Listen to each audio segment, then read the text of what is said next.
Alimweli.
Ya wagwa nche ndi bulungi onda tusimbula tuva wano soko tuyisizemu ekigenda kubeera kikyatugenda tambula tutya abantu bazze kyenkana abantu tulinga mu 100 wenjogerera wano era nga otulaba abantu bangi bambi n'emmotoka tezitumaze tutumize endala naye nga entegeka yaffe tugenda va wano ku Olex Rugogo tusoke tugende tutukire na jembe abaana bali enkoko bakole biki tuyitekawo mabira then tuyingire jinja ku bridge abaana bakubyeko ebifaananyi ku bridge bamale okwekuba ebifaananyi ku bridge tuyitemu tugende ku Nile Nest akafo akanyirira akalabika obulungi oba olengera amazzi actually amazzi gaawo gabagaddawa gabagadda eno ku daamu so awo bwe tugenda obeera tugenda kukola tubing tugenda kukola ebintu ebyenjawulo bingi era nga abaana bagenda sanyusibwa n'abayimbi bangi.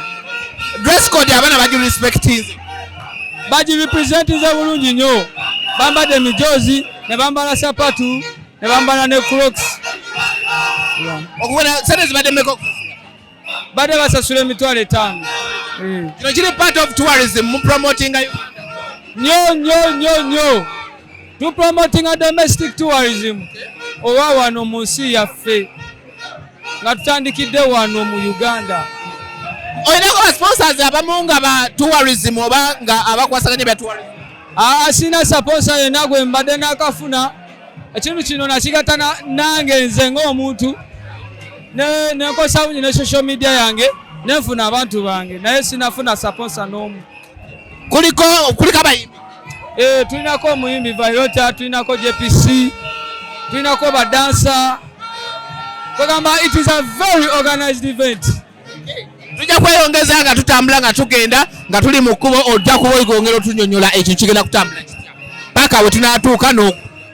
Ya tugenda tambula bulungi nnyo nga mubimanyi basizibako vibe nga baana we balambula wetutuuka eri bazanye emizannyo bawangula ebirabo era tumale tubakomyewo. Zino trip ze bayita vacation eba ya lunaku lumu onyumirwa n'okomawo n'onoonya ssente Kampala.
Until I fade out, keep the vibe low, yeah, on my way out.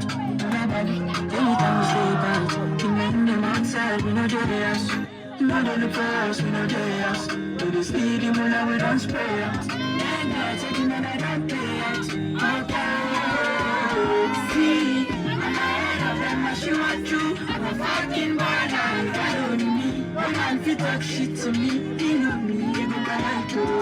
See, I'm gonna meet that she want you. I'm a fucking bad.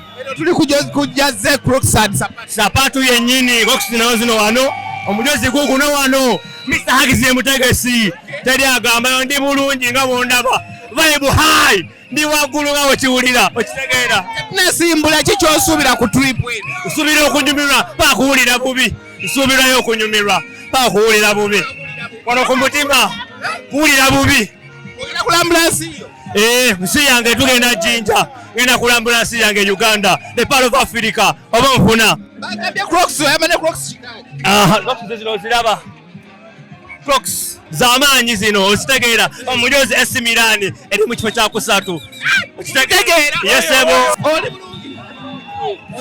Kisina tabu tewali define nnyo omujozi guguliwa omujozi jasina kulesa na ndi Arsenal ndi Arsenal sapatu noletya dela sapatu nazijja muloji muloji mwe nazijja muloji nenda kuzibale sapatu ezo mulembe gulize zaina ziri zirimu akasaze kati zezo mulembe guno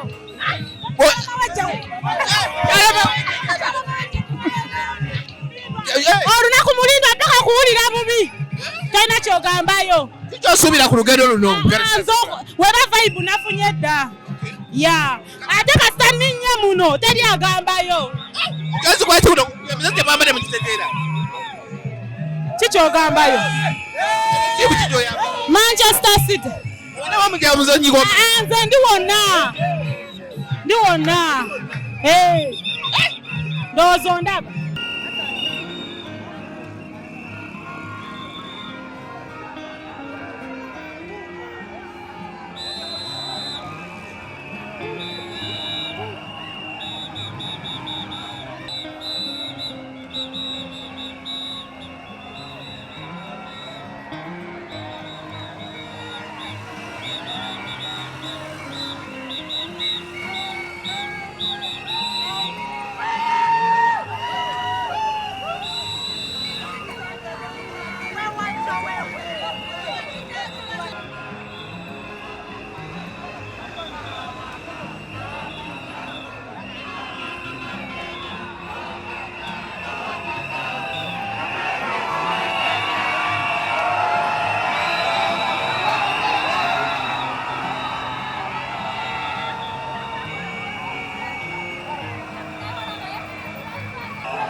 Mukwano kunyumirwa.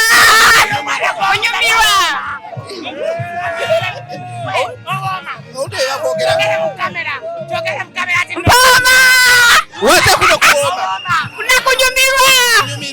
Abeko abasibudde. Vibe ku vibe mayi. Obate bamanyi betwaze. Mujezi kuyambade kwe kwati. Nango okozesa condom. Wase kuno kwegatta. Nase kwegatta bulambu akwegatta. Mama wange akiwulire nase kwegatta. Sebo. Wanji sebo.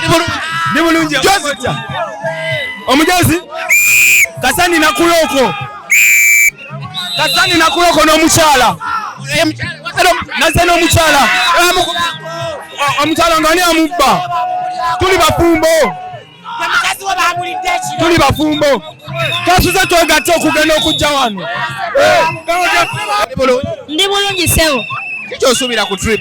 Bingi. Okugeza. Vibe. Bwe kikulese vibe. Erije tulaga wali ogenzeyo. Obufu bwange. Olivi singa.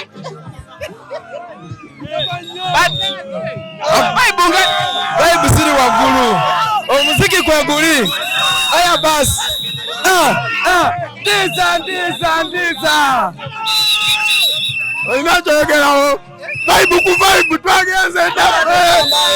Eno banegambayo.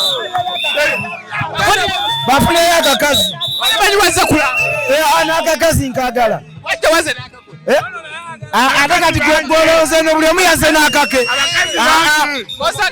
Webale nnyo. Buli omwami mbabiri abakazi. Ati kati olaba. Oyina ofunira wano tomuleeta. Wewaka tomuleeta wano ofunira wano. Aliwa wewaka. Eri kufulu ya waka sebo. Eri kufulu ya waka. Basengeze namba ya bakazi. Kubawo. Nandi twawudde mwala. Bawo imanyi nawe.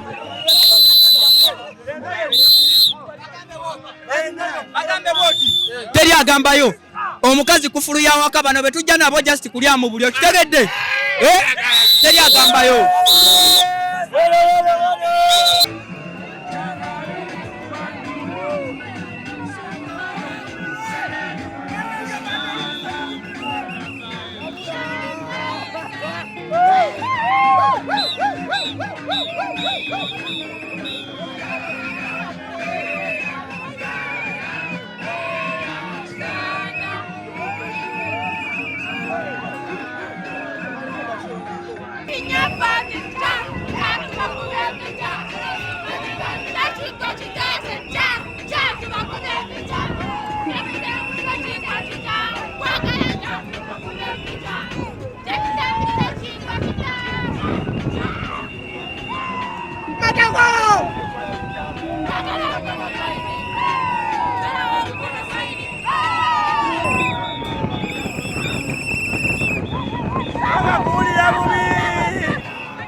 Wenda kuja soko sana.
Ngalandiro lya kubanja naye ng'ogenda kuzina mukazi. Tubira ku bakyala bambadde obukoowe. Empewo yakafuya akange. Netubira ku basajja bewoze jjaze mbalaba. Ebikajjo ebya bina. Wora. Make me sweat. Make me harder.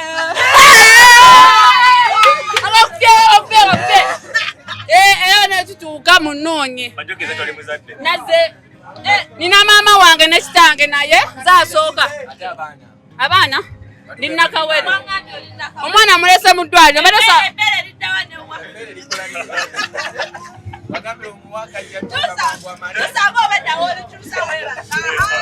Ndikuta bulungi. Era munoonye bannange ngabiri mu mukaaga. Tugenda wafiki. Acha mtijukire. Nenga mebale kunyirira akwata kamera ntambuddeko ne gwani amanyako. Gwani amanya. Mami tumira kana kange nkolesa munnako oli mbusuka naye. Ojira oberayo mu ddwaliro. Njagala balinyoke nnyo kubanga njagala ebinunsi. Omwana atera okujja nga gayita mbuyisi. Gano. Kwata. Ago kali wasi.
Hey! Ataba ke tuma we ka we lokami. Ataba na home. Na home rere baby o na kube chikana. Maybe there is some people still alive. Soko mugabe. Mwana kusonyi watutami. Kusonyi watutami. Mugaji parachi. Soko mwambile mugaji. Mugaji ndeka. Bana tutaminde. Ati namukwata twali mufundi. Mugaji ndeka. Mugaji ndeka.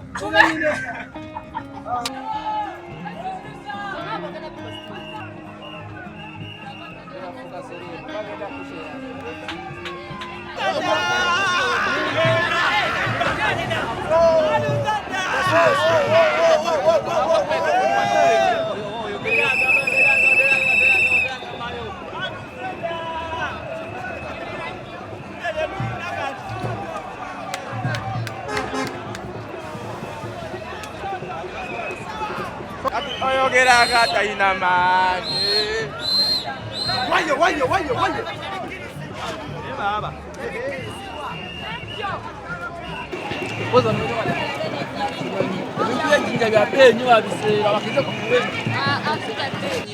Asimanyi nze maishi mungenda kulya gonja wange. Lwaki mbenoleze mugonja singa? Andi yenjala ennuma. Wagala bandiisa obunyonyi. Mama gye baleko. Kale sebo. Bizinesi etambula Etambula bulungi. bulungi nnyo. Abantu bano bazze okulambula oyina b'okozeeko. Mbawadde ebyokulya balidde banywedde. Gonja omutunda otya? Gonja ntunda 2,200 n'ebiri 1,000. Lunaku ki olusinga okukola mu bulamu wano ku luguudo luno? Olw'omukaaga n'olw'essabbiiti.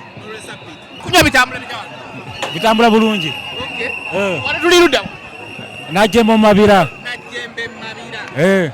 Mubitunda mmeka byokka? Amazzi gali ku musola wa 2. Nga bitambula? Bitambula mbulambula we bityo kuba abatikize kusinga banywa omwenge. Olunaku osobola okukola sente mmeka? Olunaku osobola kola na mitwalo ng'ebiri. Ebiri oli otya? Jende. Ekifo ekikuze mmeka? Kakaaga. Kakaaga tekisaze? Tekisaze. Bani? Kayisa oneeje baleko. Ekikuze mmeka? 15,000 zokka. Wakakaaga gwe ekikuze ttaano. Tano ze mbadde nsobola kuba ze nnina. Tuzanye Mr. Hugs tugenda Jinja, Crocs and Jazzy. Olive stylist. Mimiridde omanyiwo? Wano simanyiwa.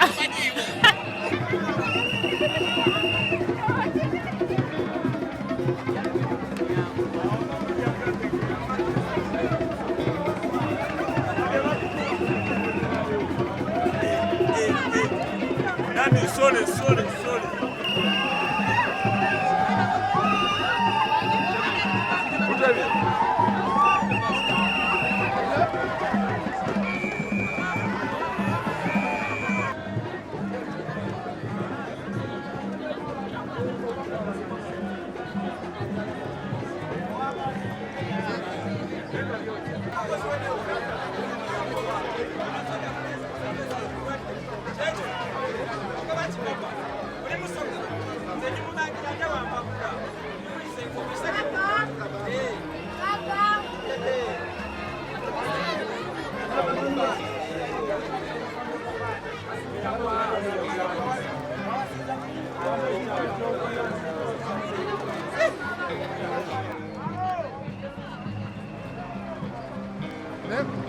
Wasimba ebitooke. Twamaze osimba ebitooke era twamaze obisima ne tugamba mwana atubala ofuna ku ssanyu mwana. Osazeewo gye ne Mr. Hugs? Ya Mr. Hugs yankonyeko mwana kyali wange yangambye mwana jangu osaleko wano eno. Wano tuyimiridde omanyiwo? Bino Najjembe. Ndi Munnayuganda mwana. Owulira otya okuba nti olambula gundi eggwanga lyo? Well, ndi happen nti abavubuka bazze wamu ne tubaka ate kitetuzaako ekirala apart from TikTok. Kituyambye nnyo nti tu exploring ensi yaffe wadde abangi baagala ogenda e Bulaaya nga ate ensi yo tonna bagitambula tekiba kirungi mwana. Aman. Kyo kikuze mmeka?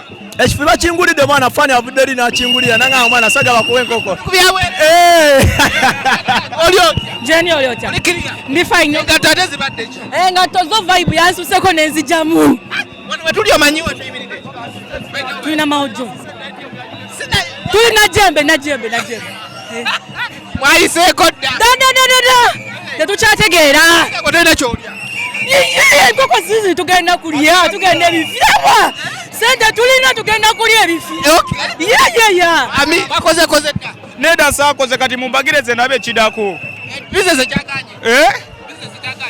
Bizinesi ekyaganye mwana mwaleze gyamu kati mwana nga womanya embeera. Mwana situndda kati nombagira akacupa kamu mwana njagamba. Abaana baguze ebyokunywa mwana ngenda baguza tewali buzibu. Ate bagambye mu masi? Nedda tetubaseera yeyo bbeeyi. Kano akacupa kalina kuba ka 1,500. Nedda kacupa kabeera ka 2 blaza. Kacupa kabeera ka 2 amazzi ga 1,000. Wano mazeewo bbanga ki? Wano mazeewo omwezi. Ezakujja mu kyalo zivaayo? Zivaayo.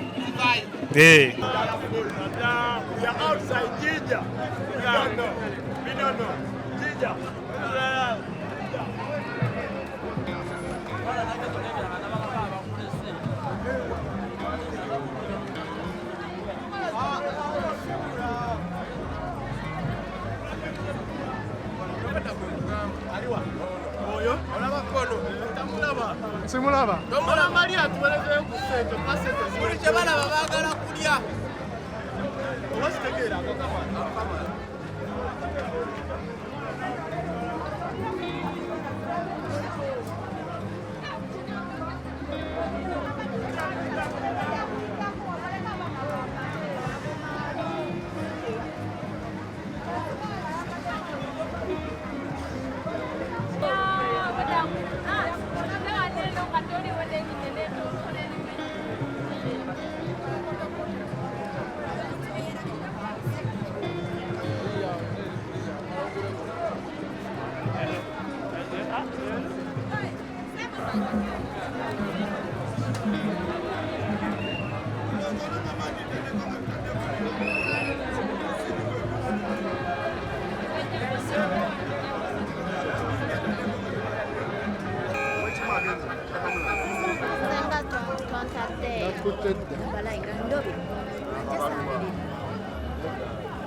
Kino eno twali tusuubira twasuubidde abantu 100 tuli mu 500 so bano gye mukoze wa tuli najjembe yo mugenda kola stopovers meka kuba kati wetuva najjembe tugenda ku bridge wetuva ku bridge tugenda ku destiny point yaffe tugenda ku next Mr. Hugs Uganda.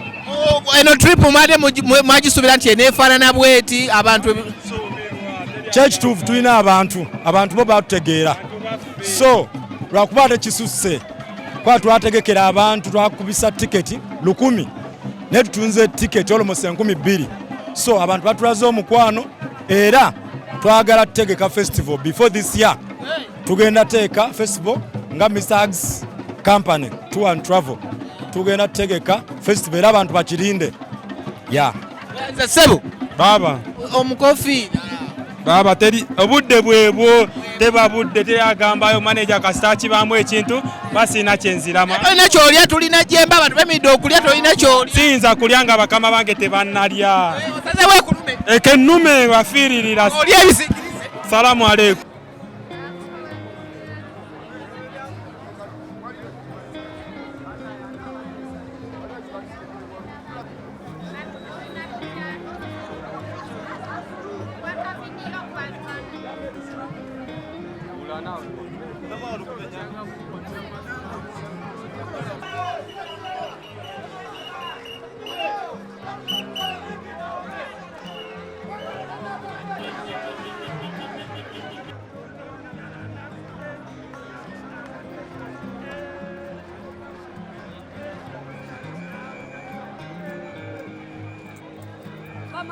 Owai wakoze pate mu lubuto byonna ngenda birya muntu omu okulya sente si kulya mwani kale naze lero nakoze pate mu lubuto ekijja kijje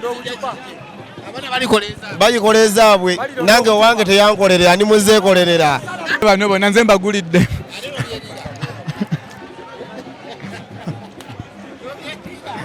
byonna mbabaddeko napangisizaawo nabagambye nabakubira simu butujja bayoce bingi nga wetuliwo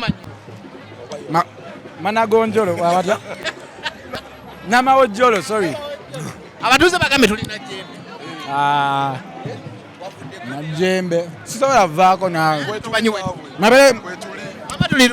tulina najjembe kuba namawojjolo wetwasookedde tewabaddeyo nkoko eyaffe nga teyayimiridde ono muyaye ono mwagala ki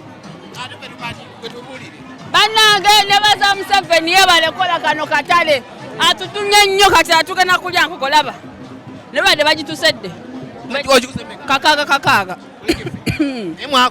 ntokola mu kituufu Bitano. Bitano byokka bye. Omwagalwa uno naye akutte ebifi. Bannange Mr. Ags webale tutegekera n'ebifi tulidde.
Ezo nje nguye mukazi wange.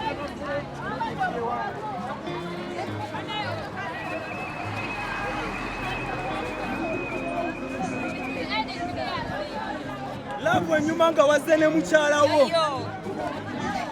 Bannanga akabiri kapya. Akabiri kapya.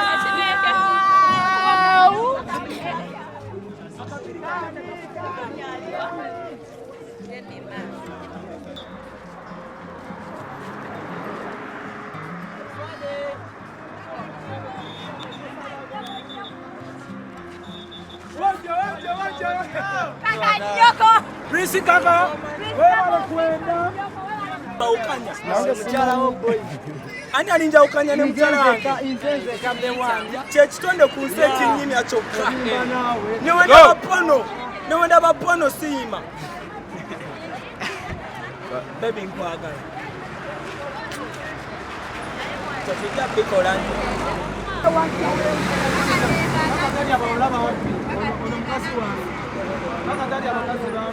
Tuliona tusangere mara. Kakasi kange wa makatami. Hello.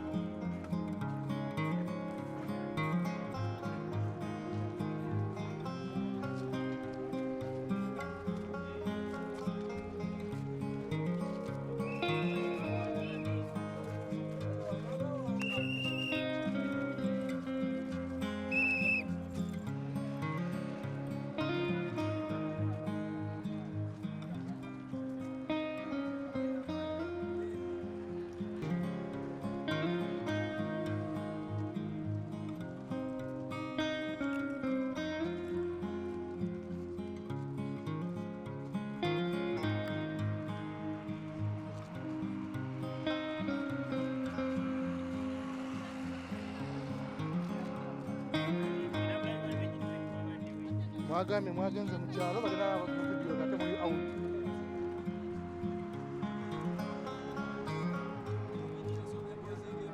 Video.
Bana mtaka bamukubyeko.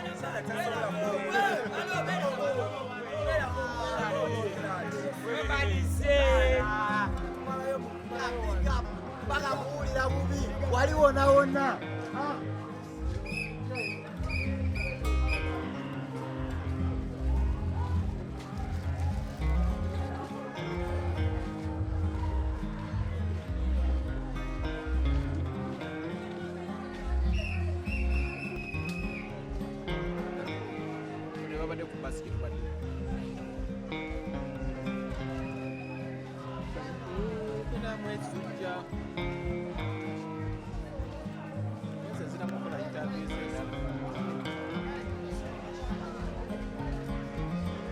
How are you? I'm good. How are you? Finally, we're in Ginger. Yeah. How have you found the trip from Kampala? It was so drip, bro.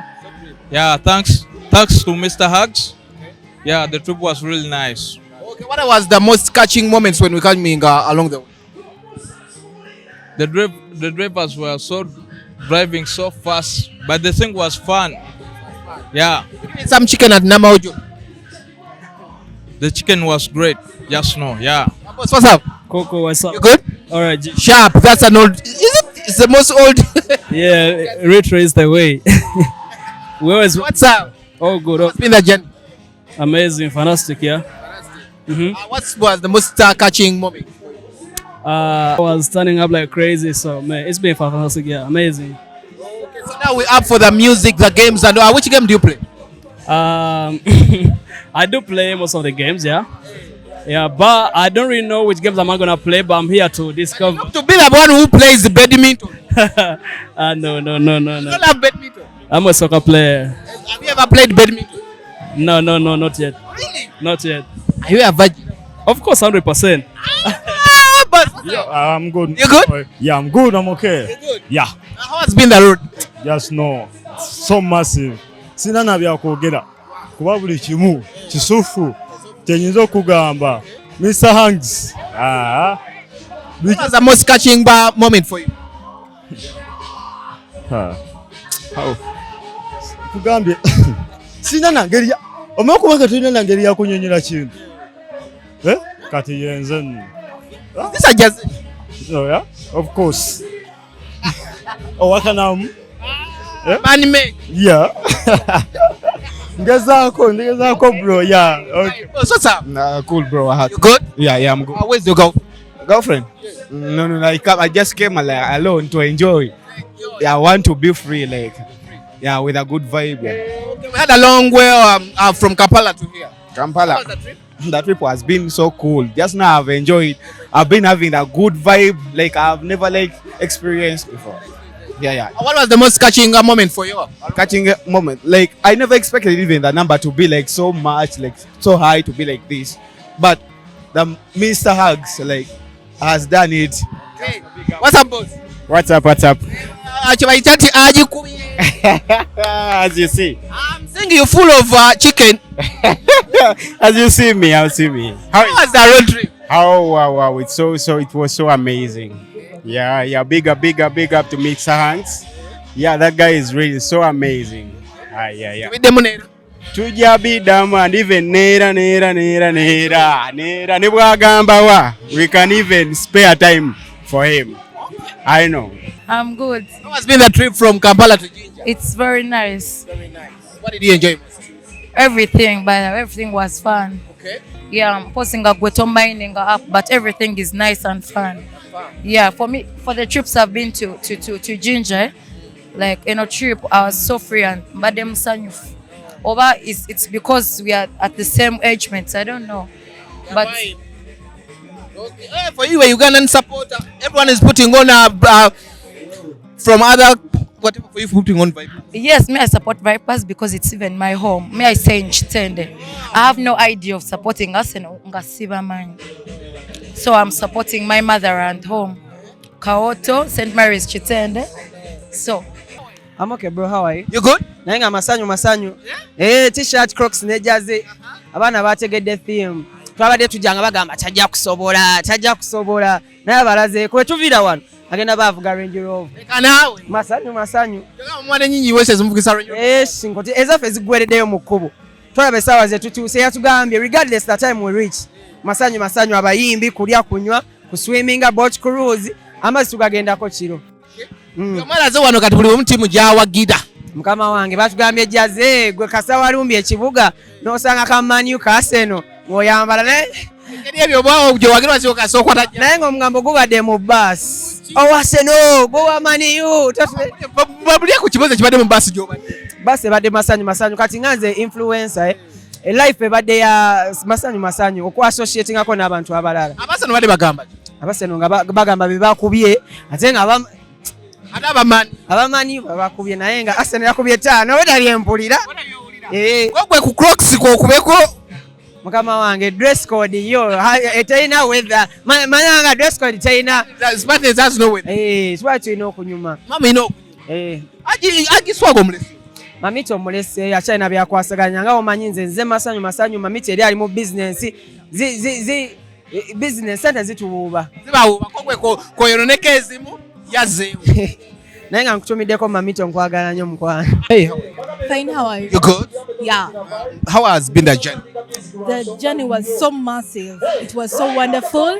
It was very, even I don't know. Yeah. What was the most interesting part, the catching part when you were coming?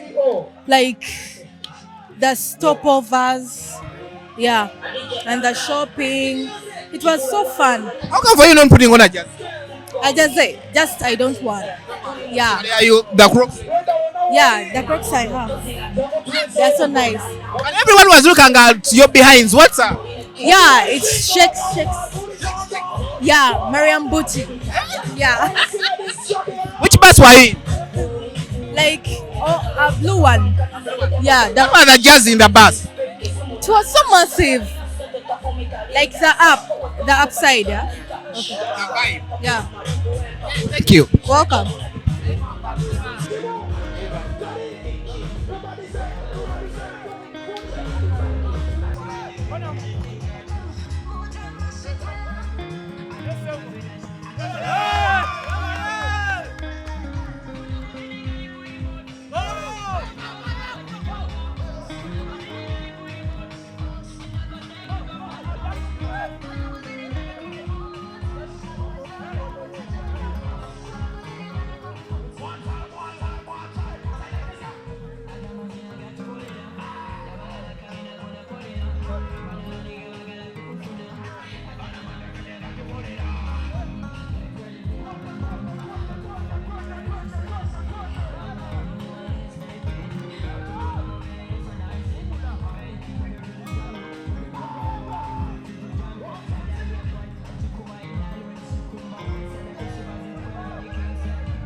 You're good? Yes. How has been the trip? Good. Yes. From Kampala to Jinja. Yes. Is it the first time? Yeah, it's my first time to be here, but I've ever been in Jinja. How was it? It has, like the journey was good. Yeah, we traveled very good to this place. What did you love most? The vibes. People had vibes. Yes. Did you eat some chicken on the way? Yes, I did. I bought one from Kokonja. It was good. It was tasty. Which bus were you? The what? Which bus were you? No, we came in a personal car. So you had no jazz like people were in the bus? Yeah, but I enjoyed it when we were there at the what? At the bridge. I joined them. How was the bridge? How did you find it? It was good. It was looking good. Yeah, we took some photos from there. Yeah.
Now allow me to introduce DJ Youth in the house.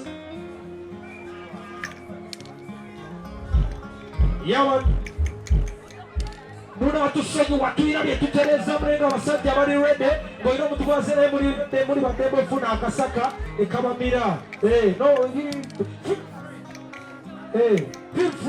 feel free ne munno mufuneko akayembe omwewogoma babu bwe mubeko kimufulaisi temviwa gyemuli abatemviwa gyemuli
People dancing on my piano.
listening to the hottest DJ, DJ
Tudo